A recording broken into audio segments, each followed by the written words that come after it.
Hi everyone, welcome to 40 Minutes of Faith, not just another Bible study. My name is Barbara Cox and I will host each episode. I pray that this podcast can offer encouragement to people who need it, so that we can feel strengthened in our daily lives. Resources will be provided and details about additional supports can be found at 40minutesoffaith.com. Another prayer of mine is that people feel welcome here. You might go to church every week, or you might never have set foot in an official church building. God is way bigger than a brick or wood building. You might want to attend a worship service, but your work schedule or family situation prevents you from going. You might have experienced rejection by a faith group. I don't have all the answers about God and religion, but I look forward to exploring the Bible together. God has called me to love my neighbor, and as far as I'm concerned, you're my neighbor. We'll be talking more about that in other episodes. Jill Browne interviewed me about this podcast. So tell me a bit about your podcast. I am going to have guests talk with me about a particular topic. I decided to name it 40 Minutes of Faith, and the tagline is not just another Bible study. So it's not always going to be about a book of the Bible or a particular verse of the Bible. I'm not going to be giving lectures or a history lesson, a real life application. There are documents that have been prepared and published that are called social statements from my Lutheran church body. Mm-hmm. So the one about the environment talks about how we can be stewards of the environment with an eye on the Bible. So it's kind of a combination. Is it limited to Lutheran? That's a great question. I would welcome whatever the guest speaker has as their area of expertise. So I have friends who are Catholic and very happy to have them on. One of my friends at school who I was thinking about having be the guest speaker did an internship in a church, and they really focused on how can they be good stewards of creation in their everyday lives. How are we taking care of what we have been given? Mm-hmm. There's going to be a prayer time also. I'm just trying to understand the scope of your program. Is it 40 minutes of Christian faith? Does it mean 40 minutes of Lutheran? I'm not interested in cramming my faith down your throat, but this is where I'm coming from. A number of the people that I have been in touch with about being guest speakers come from a variety of faith backgrounds. Faith is not exclusive to Christianity by any means. I would like the scope to be broad and inclusive and welcoming. Mm-hmm. And what do you want the listener journey to be? I want to acknowledge that some people have had complicated journeys and some people have had painful journeys. And I don't expect everyone to have Mary Poppins kind of journeys and everything be all sunshine and butterflies, as much as that would be nice. So to feel a sense of belonging and welcome, because I know people who have had experiences of feeling rejected from a church group for various different reasons. And so that's part of my thinking. It's not always going to be easy. It's not necessarily supposed to be easy. We're not promised ease, but that it hurts me to think that people are rejected for different reasons. You know, maybe they have tattoos or the clothes they wear or their family situation or whatever, that maybe somebody can hear that not everybody is like that. Yeah. So when the listener is listening to an episode or a season, even within an episode, you're taking them on a bit of a journey. I was just polishing up one of the studies that I had previously written about fear, and most people experience fear in their lives, and fear is normal, but does fear sometimes hold us back or keep us small? I was looking at what are different ways that we can release fear, and how can we feel safe from fear? And are there any behaviors or thoughts? And prayer is part of it, but there's also physical ways and ways we can encourage others. Do you sometimes look back at a stressful time in your life when you may have felt afraid, and when you look back, you can see, okay, I'm in a different place now because of that, and it wasn't fun while I went through it, but things are relatively okay now. But I wouldn't be here now if I hadn't gone through what I had gone through. Yeah. That came from a particular Bible verse that was in a class that I was taking about fear and about consolation. And then I've been a licensed social worker for 20 years. This is not going to be a counseling podcast, but is there a way to sort of combine the basic tenets of social work and my positive experiences with Bible study, with peer support, with peer encouragement, with prayer, to sort of, in 30 minutes or less, wrap all of that together and then say, you know what, we just barely scratched the surface of fear. We'll get to fear another time. But next I've got stewarding creation. And then after that, I have one on our relationship with God. What I'm hearing is like a pattern of making sense of something. That's the journey I see you describing, whether it's about environment or fear or whatever. Yeah. You introduce this quite complicated topic that arouses a lot of emotions, and it's fairly universal, right? Yeah. Everybody has, here's a thing that we can't hide our heads in the sand about. Here's a way of dealing with it that works. Yeah. Then in your case, it'd be like a way that is grounded in faith that works. And there's an elaboration of the faith. Then their journey is to go from concerned to aware and confident that they've got more things they can use to deal with it. Yeah. And this is why I really prefer a group conversation, if at all possible, because we all have seasons in our lives. And I went through a season of fear when I had a bump on my wrist and I didn't know what it was. And I had to get some doctors to take a look at it, and I had to have surgery. And now it's over and it's okay. So now I'm not afraid anymore about the bump that used to be on my wrist. Yeah. And someone else might have just had a doctor's appointment recently. So we kind of take turns. Yeah, well, exactly. And especially those people who are waiting. Yes. The worst thing. Yes. There's actually a different one where wait is the subject, because a lot of us spend a lot of time waiting. And I don't like to wait, but is waiting always a bad thing? So is that going to be an episode? Yes. My favorite quote that's going to be in that one, I heard in a church sermon one time, most of us want a microwave God. Right? That is a good way to put it. Sure is. That's right. We want everything right now. Yes. And sometimes that's not good for us. And sometimes other things need to happen first. Yeah. Yeah. True enough. So tell me a bit about your master's thesis. Congratulations. I think you were just handing in the last piece. I did. I started off at a women's university for my bachelor's degree, which I absolutely loved. Where was that? In Boston. I graduated from Simmons. Okay. And the premise really was there are only women in the classroom, so only female students will be answering the questions. Only female students will be leaders. And not everybody is always brave and confident, but you have room to grow. And if you're shy, that's okay too. But there's plenty of opportunities for socializing in Boston anyway, with anybody you want. Yeah. But my faith experiences had always been co-ed. So Bible studies and church services were always mixed, and that was fine. I didn't have any problem with it. We moved to Germany for my husband's military job, and they had separate women's Bible studies and men's Bible studies. And I absolutely loved the women's Bible studies that I attended. And I kind of wondered, do women's faith development journeys differ when they are in a single gender study? And I completely acknowledge and welcome that not all women want to date or marry men. I get that. Yeah. But for many people, a co-ed experience, it could include different communication styles. So I researched a little bit of that, did a literature review.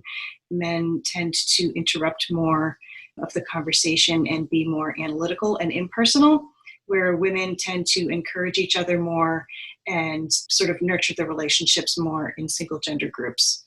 I spoke with some subject matter experts on this, that women's faith development groups are really appropriate for lots of women. And that's not to say that there can never be co-ed groups. Of course, there can be co-ed groups.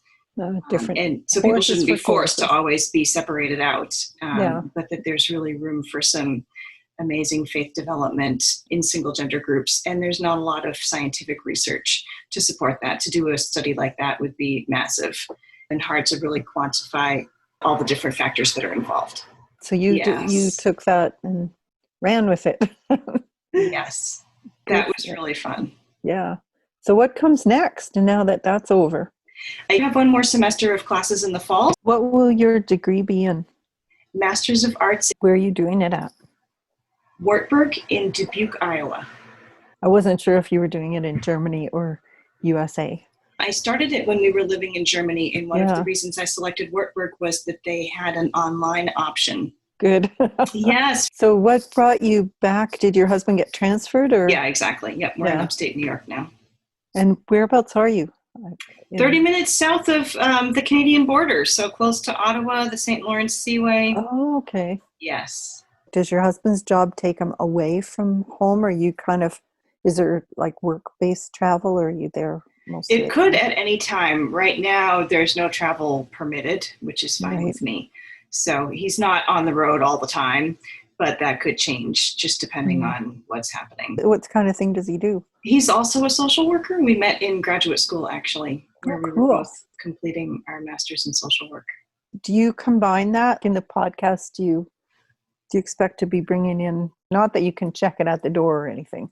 It's really part of me. You're absolutely right. I just need to be cautious because I don't want to serve poorly by not serving thoroughly. So it's not a counseling show, but like you said, I can't leave it at the door either. So kind of that message of welcome and support. And I always want to have resources available. One of the social statements that I had mentioned is about gender-based violence. And one of my friends from social work school has run a domestic violence program for a long time. So I want to talk with her about faith because some people of faith believe that you need to stay, that you can't get divorced. And what a meaty issue that is. Yes, wow. I really disagree that someone needs to stay in a physically or other type of abusive relationship for the sake of, there's passages in the Bible that can be used to support your beliefs in either direction. Yeah, that's tricky, isn't it? That's the kind of discussion you don't want to get into because it's fruitless usually. Right. Well, I feel grateful that on the website, I can put the whole social statement, which might be 30 pages long. We're not going to talk about a 30-page statement in a 30-minute podcast, but we can kind of highlight it about, how can we support people who are in abusive relationships? And there are civilian resources, and I'm not going to tell you what to do, but I want to make sure you know about them. Plus, just hearing the interview gives people permission to, in a lot of those situations, they're probably being gaslighted like crazy. And if the abuser is among the things they may be doing is bringing up what sound like good faith-based arguments. Yes. And to be given permission to think differently would be quite a gift. And even if the person who is abusive is not using faith-based arguments, there are documented cycles of abuse where someone apologizes and maybe brings flowers or a gift and promises that it'll never happen again. When you went to Germany, was your life in Germany life-altering for you? In a way, I had that job in our first location, but we moved within Germany. And I wasn't allowed to telecommute. This was before the days of the pandemic. So I unfortunately was not able to find a new job in our second location. And then my husband gave me his GI Bill. So in that sense, going back to school, exactly. It happened to be because we weren't in the United States, but I had a lot of different travel experiences. Even choosing to go to Malta, you chose that for a reason. Yeah. Might have just been a cheap flight, but I bet you there was more to it than that. Yes. Mm-hmm. So why did you choose to go to Malta? That was one of 3 pilgrimages that a faith-based group organized because Paul was shipwrecked on Malta. And, on the one hand, you might say for all of them, well, was it just a junket? Maybe. but Everything. it was, Yeah, like everything is a junket. all right, thank We you. may as But well. it was a legitimate church group going to a legitimate location where Yeah, legitimate faith-based things happened. of course, but So, you're not going to go saying like we're definitely not going to have any fun here right. because Exact. this Thank is so you. legitimate. We're not going to have fun.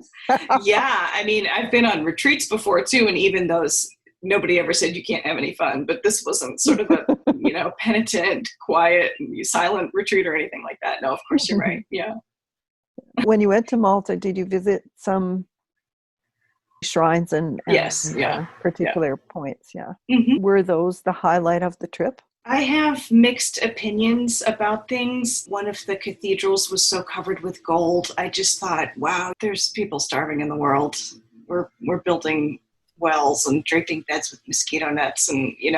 Hmm. And the tour guide said the people who put the gold there were wealthy to start and then had chosen to not live with their families of origin in all of that wealth, but that they donated that money to the church for the glory of God.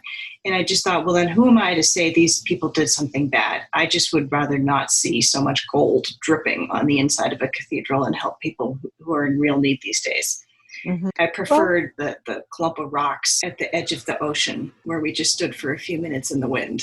No gold. so how hard is it for you to bring yourself to an understanding of the gold? I would like to think that I can be open-minded and have a generous heart to give people the benefit of the doubt. There might be another way to alleviate world hunger without tearing all the gold out of this particular cathedral. But it breaks my heart that the inequitable distribution of wealth means that people are literally dying of starvation and Hmm. preventable diseases when there's so much wealth in other locations. And if I got biblical and said something like, man doesn't live by bread alone, Mm, and if I tried to construct that as a defense of art, as an inspiration for spirituality, hmm. would that hold water with you? Sure. Well, I love art. Art is great. I don't have any objection to art. It felt so inequitable Hmm. to see. I sympathize with your feeling entirely. And Yeah, I've wrestled with the same question. yeah. And having seen glorious churches in different places and thought about, like, how could they even ever have justified this? I'm thinking more now of medieval cathedrals Yes. rather than gold you could peel off and sell tomorrow. People devoting decades of their lives to build these cathedrals. And you say, Yeah. wow, that's pretty. Sure. I don't claim to have all the answers either. I mean, people who are sincerely glorifying God, who am I to say, don't do this? I need to own my guilt. I need to own my white privilege and to say I have benefited from policies that I don't even know exist on other people's backs. But also, it's good to say, don't censor yourself, right? Yeah. Like the fact that you see this and it's off putting to you is a really Mhm. powerful observation. Mhm. And a lot of people would have the same feeling, Mhm. but that doesn't take away from the core problem of inequity. Yes. I also fear that there can be interpretations of hypocrisy from within the church. And I don't know if this is universal to all faiths, but I think it's hypocritical to have, so much gold, but yet isn't the church supposed to care about the poor? Now, does that mean that this church should be torn down? Well, I don't know. I'm kind of saying that. But, I know. is there another way that we can care for our neighbors, our siblings on the planet, the weakest among us? Of course we can do that. Do we want to do Yeah, it? and it may not require removal of that particular Yeah. or any Yeah. church. I mean, I guess part of it is this glorification or is it vanity? Right. Yeah. Well, my impression from the tour guide anyway was that they meant it very sincerely, Yeah, and of yet course. cathedrals are still taking, and I give, as a tourist, I give money for the upkeep of Hmm. the church, and I'm also grateful that I'm able to give to organizations that support people in need, Hmm. and not everybody's in a position to do that. You were in a setting and it really provoked some deep questions on your end Mm-hmm. about something that means something important to you. Mm-hmm. I'm curious, since you mentioned Finland, did you go to the church carved out of the rock? We did. I like plain and simple things. And believe me, I honor the majestic organ music that you can feel it in your feet Mm-hmm. in some of their cathedrals in different countries. But yeah, I liked it. Yeah, I thought Helsinki was lovely. How long were you in Germany? just under 5 years. This was a really lovely conversation. One of my friends is going to play flute. She has the most beautiful flute. She's going to record the intro music, and then another one of my friends from the Bible study in Germany is going to be writing the prayers for us. And she wrote the prayers every week, and when she sent out that email, every single time I would cry. They were so amazing. Oh, wow, yeah. That's powerful. So you have a great network, don't you? One of the benefits of moving often, although there are some other effects. Yeah. Thank you for your time. Thank you. We're not using a Bible study curriculum, so as you listen, you're welcome to have a Bible nearby on your electronic devices. If you'd like to take notes or do something creative while you listen, you're welcome to do so. Some of you might be walking or doing the dishes. The title of this podcast is credited to Maria Gallo. Her website is keepintoucheducation.com. Thanks to Jill Browne for interviewing me. Jill's website is jillbrownecoach.com, and that's Browne with an E at the end of it. Also thanks to Paula Jenkins for teaching a fabulous class on how to start a podcast. Her website is jumpstartyourpodcast.com. Dear Heavenly Father, we humbly come before you concerning the current pandemics. We are asking for your powerful healing miracles for our world and for your people. Your Son, Jesus Christ, has declared that everything is possible for those who believe. We are declaring as a whole that you will heal our world. Help us to overcome any traces of disbeliefs and purify our faith, while we lean on you with firm confidence that you will heal and protect us all. We give the glory to you, our Savior. Amen.